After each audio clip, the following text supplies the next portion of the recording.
کہ خلافت اور خلافت سے متعلق جملہ امور یعنی تمام امور صرف ایک ہی رات میں طے پا جائیں گے، اور امام مہدی کی خلافت کا یعنی حاکمیت کا جو زمانہ ہے، عرصہ ہے، یہ تقریباً 7 سال کا ہوگا، یعنی 7 سال تک آپ خلافت فرمائیں گے، حاکمیت فرمائیں گے۔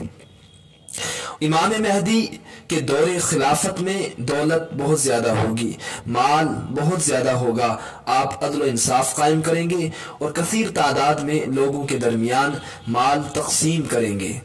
امام مہدی رضی اللہ تعالیٰ عنہ کے دور میں ہی دجال کا بھی ظہور ہوگا۔ دجال یہ بھی قیامت کی بڑی علامتوں میں سے ایک علامت ہے۔ دجال کے بارے میں نبی علیہ الصلوۃ والسلام کی حدیث مقدسہ سے معلوم ہوتا ہے کہ دجال اصلاً یہودی ہے، اسی وجہ سے یہودی دجال کے بارے میں یہ عقیدہ رکھتے ہیں کہ وہ ہمارا مسیحا ہے اور اس کے آنے کے لیے تمام تیاریاں کر رہے ہیں، اس کے راستے ہموار کر رہے ہیں۔ جیسا کہ حدیث پاک میں حضرت عبداللہ ابن مسعود کہتے ہیں کہ ایک دن ہم نبی علیہ الصلوۃ والسلام کے ہمراہ بچوں کے پاس سے گزرے، تو جب بچوں نے آقا کو دیکھا تو بچے بھاگ گئے اور ایک لڑکا بیٹھا رہا جس کا نام ابن سعید یا ابن سیاد تھا۔ نبی علیہ الصلوۃ والسلام کو یہ ناگوار لگا، ناپسند لگا کہ حضور کو دیکھ کر بھی وہ بیٹھا ہوا ہے، تو حضور نے اس سے کہا کہ کیا تو یہ گواہی دیتا ہے کہ میں اللہ کا رسول ہوں؟ تو اس نے کہا نہیں۔ پھر اس نے آگے سے کہا نبی علیہ الصلوۃ والسلام سے، کیا آپ گواہی دیتے ہیں کہ میں اللہ کا رسول ہوں؟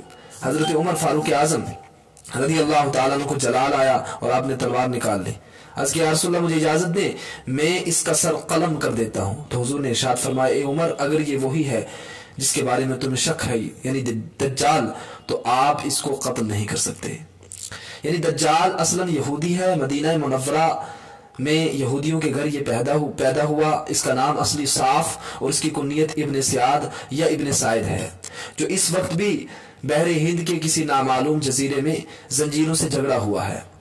دجال کا فتنہ سب سے پہلے کہاں سے جو ہے وہ ظاہر ہوگا، اس حوالہ سے حدیث پاک میں آتا ہے، حضرت ابو بکر صدیق کہتے ہیں آقا نے ہمیں دجال کے بارے میں متنبع فرمایا اور ارشاد فرمایا، زمین کے مشرقی حصے میں سے دجال ظاہر ہوگا جس کا نام خراسان ہے، یعنی خراسان سے دجال کے فتنے کا آغاز ہوگا۔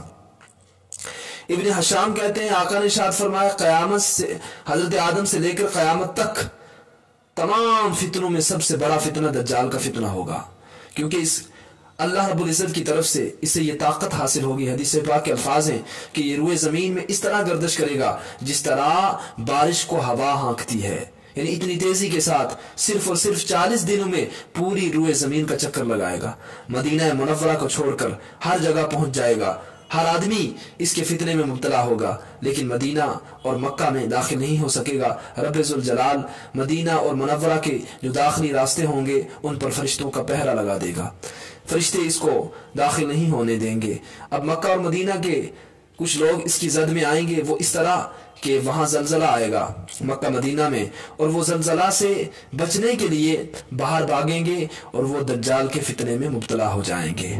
صرف اور صرف 40 دن میں پوری روئے زمین کا یہ چکر لگائے گا، اور حدیث پاک میں آتا ہے کہ اس کے فتنے کی جو مدت ہے وہ تقریباً 1 سال 2 ماہ اور 2 مہینے، یعنی 1 سال 2 ماہ اور 2 مہینے تک دجال کا فتنہ رہے گا۔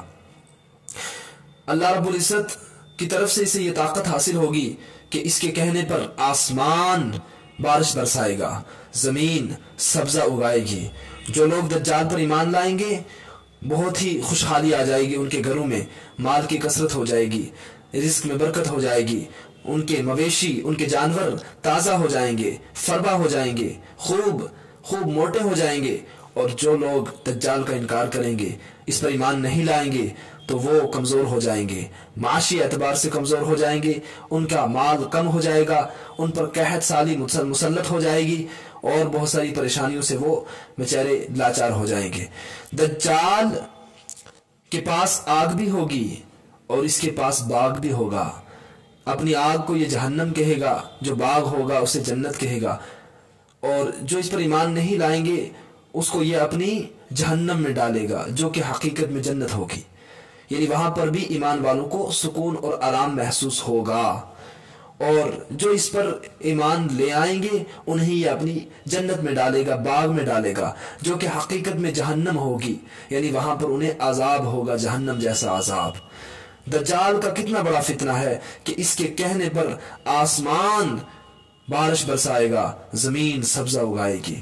حدیث پاک کے الفاظ یہ بھی ہیں کہ یہ ایسی جگہ چلا جائے گا بالکل الگ، جہاں پر کھنڈر ہی کھنڈر، یعنی کھنڈرات زمین ہوگی، وہاں پر بھی اس دجال کے کہنے سے زمین پر سبزہ اگ جائے گا، ہریالی ہو جائے گی۔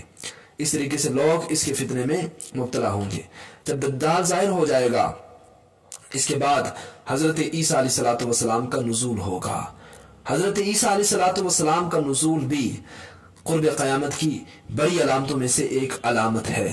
حضرت عیسیٰ علیہ السلام دمشق کی جامع مسجد کا جو شرقی مینار ہے، یعنی مشرقی مینار، اس مینار پر دو فرشتوں کے کندھوں پر ہاتھ رکھے ہوئے نازل ہوں گے۔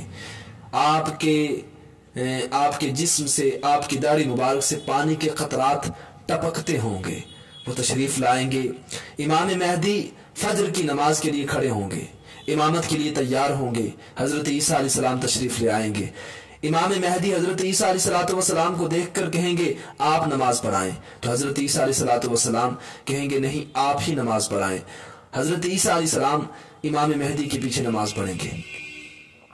پورے یہودی دجال کے ساتھ ہو جائیں گے، دجال کا ایک بہت بڑا لشکر ہوگا، لیکن جب حضرت عیسیٰ علیہ السلام تشریف لے آئیں گے، پوری دنیا کے عیسائی حضرت عیسیٰ علیہ السلام کے ساتھ ہو جائیں گے۔ آپ صلیب کو توڑ دیں گے اور عیسائیوں سے کہیں گے کہ میں نے آپ سے کب کہا تھا کہ میں اللہ کا بیٹا ہوں؟ میں نے آپ سے یہ کب کہا تھا کہ آپ خنزیر کو کھاؤ؟ خنزیر تو پہلے سے ہی حرام تھا، پھر تم نے کیوں کھایا؟ حضرت عیسیٰ علیہ السلام کے صلیب کے توڑنے کے بعد پوری روئے زمین کے تمام عیسائی مسلمان ہو جائیں گے۔ اب سب کے سب مسلمان ہو جائیں گے اور حضرت عیسیٰ علیہ السلام کے جھنڈے تلے جمع ہو جائیں گے۔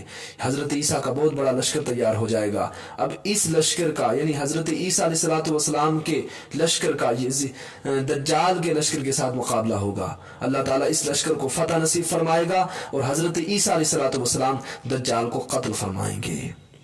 اس طریقے سے دجال سے لوگوں کو نجات ملے گی۔ جب دجال کہ فتنے سے نجات ملے گی تو یاجوج ماجوج کا خروج ہوگا۔ یاجوج ماجوج کا خروج بھی قیامت کی بڑی علامتوں میں سے ایک علامت ہے۔ یہ بہت ہی خطرناک قوم ہے، روئے زمین پر کسی جاندار چیز کو نہیں چھوڑیں گے، جو بھی ملے گا سب کو کھا جائیں گے۔ بہت زیادہ فساد برپا کریں گے روئے زمین پر، لوگوں کو قتل عام کریں گے، یہاں تک کہ روئے زمین پر کسی کو زندہ ہی نہیں چھوڑیں گے۔ جب انہیں روئے زمین پر کوئی نہیں ملے گا تو یہ اپنے تیر آسمان کی طرف چلائیں گے اور اللہ کی قدرت کے اوپر سے تیر خون آلود واپس ہوں گے، یعنی اوپر جو تیر یہ پھینکیں گے آسمان کی جانب، وہ تیر آسمان سے خون آلود ہو کر نیچے گریں گے تو یہ سوچیں گے کہ ہم نے آسمانی مخلوق کو بھی قتل کر دیا۔ بہت زیادہ فتنہ ہوگا۔ حضرت عیسیٰ علیہ السلام مسلمانوں کو لے کر کوہ طور پر تشریف لے جائیں گے، باقی جو بھی مسلمان بچیں گے ان سب کو یاجوج ماجوج قتل کر دیں گے۔ حضرت عیسیٰ علیہ السلام کی دعا سے رب ذوالجلال ان کو بیماری میں مبتلا فرمائے گا، ان کے گلے میں کیڑے پڑ جائیں گے، اس بیماری سے یہ یاجوج ماجوج ہلاک ہو جائیں گے۔ پھر اس کے بعد حضرت عیسیٰ علیہ السلام دعا فرمائیں گے، کیونکہ ان کی اتنی تعداد ہوگی کہ پوری روئے زمین پر ان کی لاش ہی لاش پڑی ہوگی، ایک بالشت کے برابر بھی جگہ نہیں بچے گی کہ جہاں ان کی لاش نہ ہو، پوری روئے زمین ان کی لاشوں سے بھری ہوگی۔ حضرت عیسیٰ علیہ السلام دعا فرمائیں گے، اللہ رب العزت ایسے پرندوں کو پیدا فرمائے گا جو آ کر یاجوج ماجوج کے جسموں کو اٹھا کر کسی دور جگہ لے کر ڈال دیں گے۔ اس طریقے سے لوگوں کو یاجوج ماجوج کے فتنے سے بھی نجات ملے گی۔